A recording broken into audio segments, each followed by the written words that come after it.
Isn't it crazy? In just 9 months, life as we know it will be over. Tell me what's next. What the hell is wrong with you?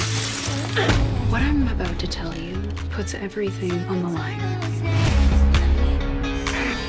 Our deepest desires and our darkest fears. Tell me what's next. Oh my God. I'm no stranger to scandal.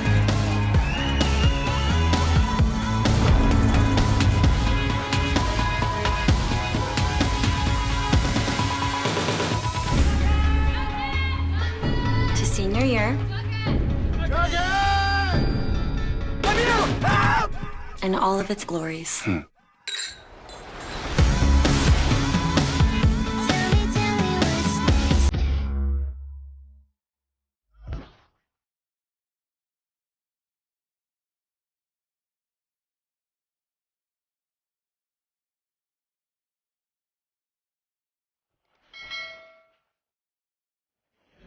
What's up, YouTube? It's your boy, it's your homie, Futuristic Mike, and I'm back with another video if you're new. Now, this is going to be a video about Riverdale, and I actually just started this show a whole week ago. Only 1 week ago, and I already watched every episode that there was. I just went back to work today after 2 months because of COVID-19, so I had nothing to do but sit around the house and binge watch TV shows. So I started Riverdale about a week ago. And season 1 had 13 episodes. Season 2 and 3 had 22 episodes. And then season 4 had 19. And they were actually planning on doing 3 more episodes. But unfortunately, they had to shut down production because of everything going on in the world. So they ended it with episode 19 titled Killing Mr. Honey. And I'm going to tell y'all what I think about Riverdale season 4. I'm not going to review every season. I'm just going to tell you what I think about the latest season. And honestly, this is a fantastic show. I really got into it a lot because somebody I know told me to start watching this show. So I really enjoyed it. You know, season 1 was amazing. It was a little mystery about the town of Riverdale. They were trying to figure out who killed Jason Blossom. And then season 2 revolved around a whole bunch of mysteries. It involved around trying to figure out who was wearing the black mask. Because at the end of season 1 going into season 2, somebody shot Archie's dad wearing a black mask, and they were trying to figure it out in season 2, trying to figure out who was wearing it. And it was an absolute surprise who it ended up being. It was Betty's father.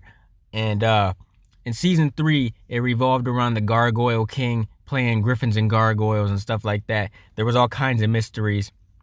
There was mysteries involving the farm where Polly was staying with Evelyn and Edgar Evernever. There was a whole bunch of mysteries in season 3. That's what I loved about season 3. There was a lot of things to try and figure out. And once it all wrapped up, I really enjoyed the outcome. I enjoyed the plot of all the 3 previous seasons. Now, I had some issues with season 4. Of course, I'm going to tell you guys season 4 was good because it's Riverdale. Of course, I'm not going to diss one of my favorite shows, but there was a lot of things wrong with season 4, though. And I'm going to tell you guys the things that I didn't like about this season. First of all, season 4 pretty much felt like something different, something completely different, because we went through them trying to solve these multiple mysteries throughout the various previous seasons. And in season 4, they all went their separate ways. They all got split up. You know, Archie did his own thing. He ended up going to El Royale, that gym, and starting his own little boxing gym and stuff like that. And he turned it into a community center for kids. And it's like Veronica, Betty, and Jughead. They didn't have nothing to do with his community center. They literally never went there, ever. He was just doing his own thing with that. And he was coping with the loss of his father. He was trying to expand his Andrews construction company. He was trying to make it work, and he was trying to make that successful. Now, Veronica, she had her own little bar down in the basement of Pop's, and she was trying to work with that. She was trying to sell some rum that she was making. She was trying to find her own ingredient because her father was trying to sue her for her pretty much using the same ingredients that he was using and they were going at it.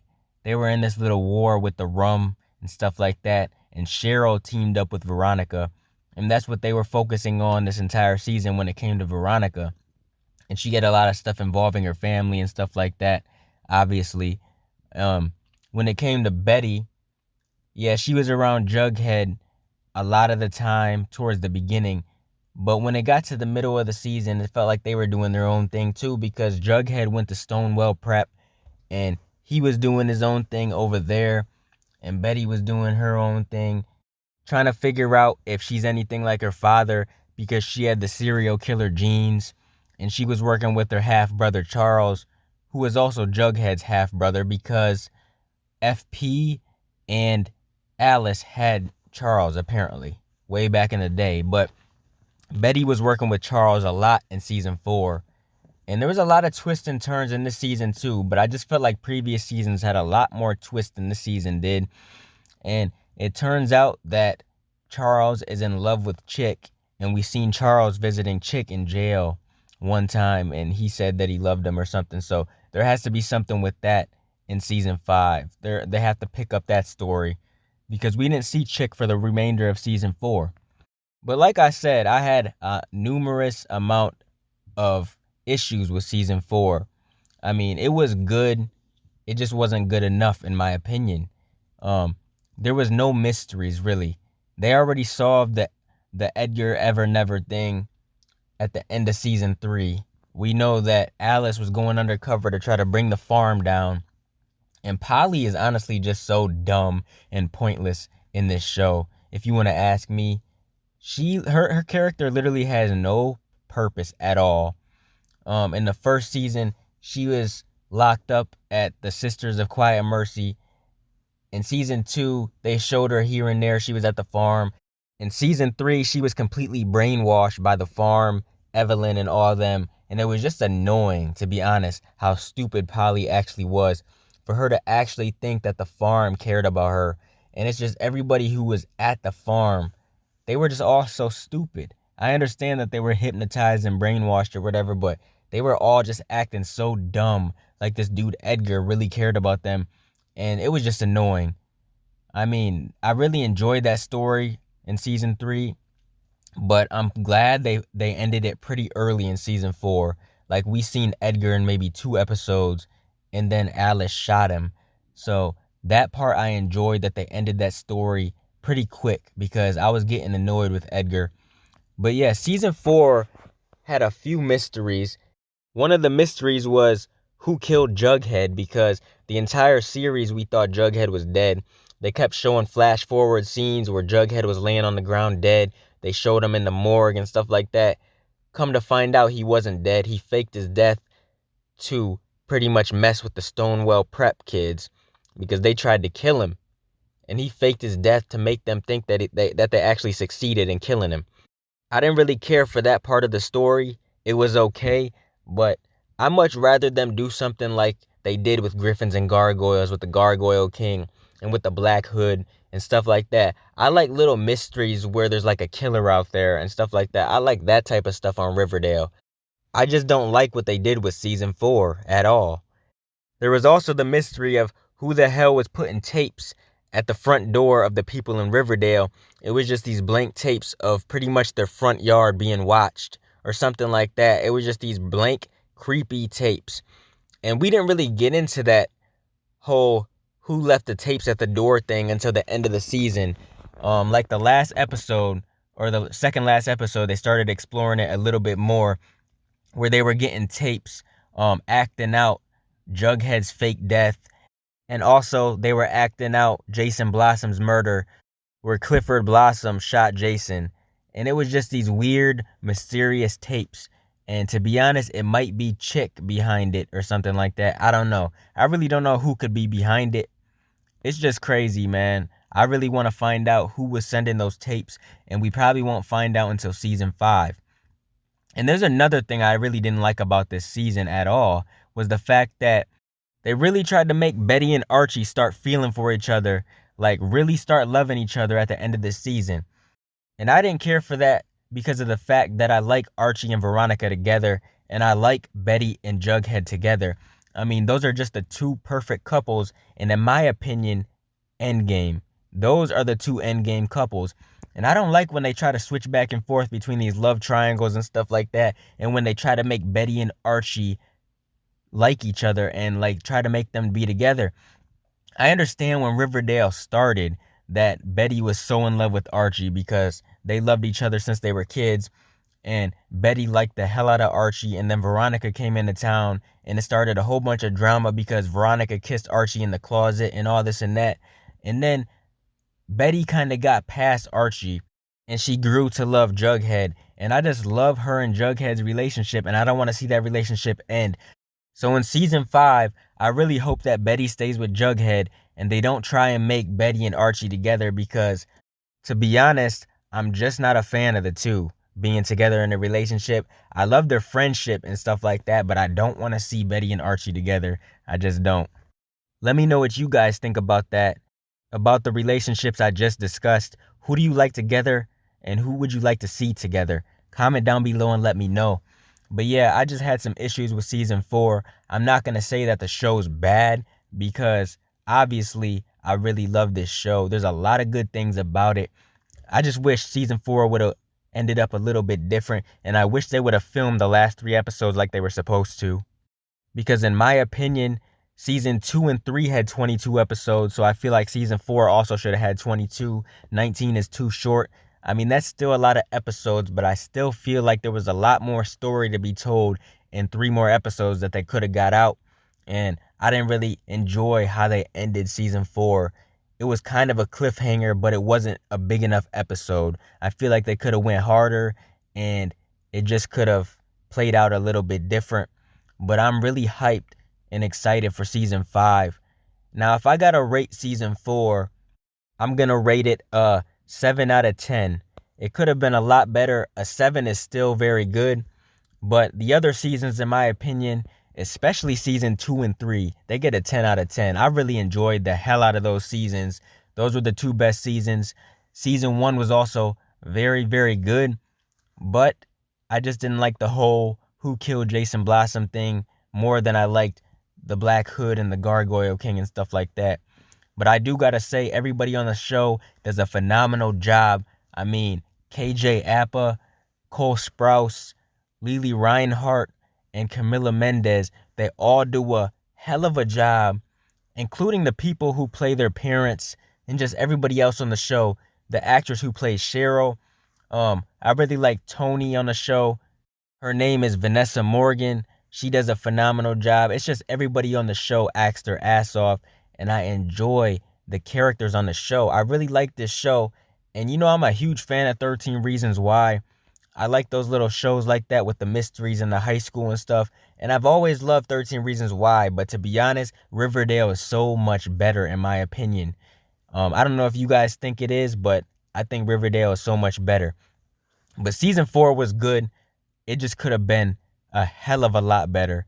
I just hope season 5 improves the show and it gets it back on track. I want to see some more mysteries, and I want to see where the group goes after high school, after they graduate. We didn't even get to see them graduate at the end of season 4 because they cut it short. So maybe when season 5 starts, they're going to be graduating, and then it'll skip like in the next episode to the next year when they're going to college or something. I'm just really waiting to see how it all plays out, and I really can't wait. I love Riverdale, and now it's one of my top 5, maybe top 10 favorite shows. I just love it, man. I love it. I love the suspense, the drama, the mystery. I just love everything about it. And if you guys have not checked the show out, I highly recommend it. You guys will want to binge watch the hell out of it. And to be honest, you guys, season 4 wasn't even on Netflix, and it doesn't drop on Netflix for another 2 days. So I binged season 1, 2, and 3 so fast that season 4 wasn't on Netflix, and I was dying to watch season 4. I mean, I was dying so bad to watch season 4 because it was so good that I actually went on YouTube TV and I bought season 4 for $15 because I couldn't wait an extra 3 days to watch it. I mean, seriously, that's how good the show is. And now I got season 4 for the rest of my life, you know, since I bought it. If I just want to watch season 4, I can go on YouTube, and I don't even got to go on Netflix. Say I don't pay my Netflix subscription or something like that, and I want to watch season 4 again, I can just go on my YouTube channel and watch season 4. So that's the good thing about buying a season of a show on your YouTube channel. You automatically have it for as long as you want, the entire season. But yeah, I couldn't wait for season 4 because the show is so good in my opinion that I actually went on YouTube and bought it. I just couldn't help it. It was like 5 in the morning and I had just finished season 3, episode 22. And I'm like, man, do I want to go to bed or do I want to start season 4? So I ended up starting season 4 after I bought it. And let me tell you, season 4, episode 1, titled In Memoriam, it was the episode dedicated to Luke Perry. And that episode truly, truly made me sad because Luke Perry was a phenomenal actor. And it's just sad that he had to die in real life and that they killed him off on the show. I really did not want to see that. It was an emotional episode. It's just very unfortunate what happened to him in real life. But they did a hell of a job making that episode, producing that episode, and whatever. They really did a great job. I love that episode. It's probably one of the best episodes in Riverdale history. But yeah, man, if you guys haven't checked this show out, make sure you guys go and check it out for sure. I'm telling you, you will not be disappointed. It's definitely worth the watch, and you will never be bored watching the show until maybe when you get to season 4, you'll be bored here and there. But I guarantee season 1, 2, and 3 will not keep you bored at all. It'll literally keep your eyes glued to the screen. Like my eyes were glued and I couldn't get them off the TV. I mean, it's a hell of a show. And my favorite character on the show, if I have to say, is Betty Cooper. I love Lily Reinhart, and I'm just so in love with her as an actress. There's just something about her, man. I just don't know. If she's listening to this, if you're listening to this, Lily, I'm telling you, I'm just so in love with you. I just really hope that I can meet you one day. I just love you as an actress. I loved you in Hustlers. I love you in Riverdale, and I love everything about you. I mean, your personality is so amazing. Your smile lights up the room. Just everything about you. I really hope to meet you one day. You're just an amazing actress. You're so beautiful. Oh my God, I love you on Riverdale. And I love your character with Jughead. I really hope they don't change that. But Betty is definitely my favorite character. I like all the characters, to be honest, but she's just my favorite one. Definitely make sure you guys go check the show out ASAP. And then come back to this video if you haven't seen the show yet. Come back to this video after you watch it. And then comment down below and let me know what you thought of the entire series as a whole, and also what you think of season 4, since that's what this video is about. Comment down below your thoughts, opinions, and everything else, and comment your predictions for season 5. I'm going to be making some more Riverdale videos about what's to come in season 5. So I'll definitely be continuing to bring you guys more Riverdale content in the future. If you guys want to donate to the channel to help support the channel, I got links in the description to do so. Make sure you guys like, comment, and subscribe, and smash that notification bell so you can never miss a video. I'm going to get out of here, y'all. It's your boy, Futuristic Mike, and I'll talk to you on the next one. I'm out. Peace.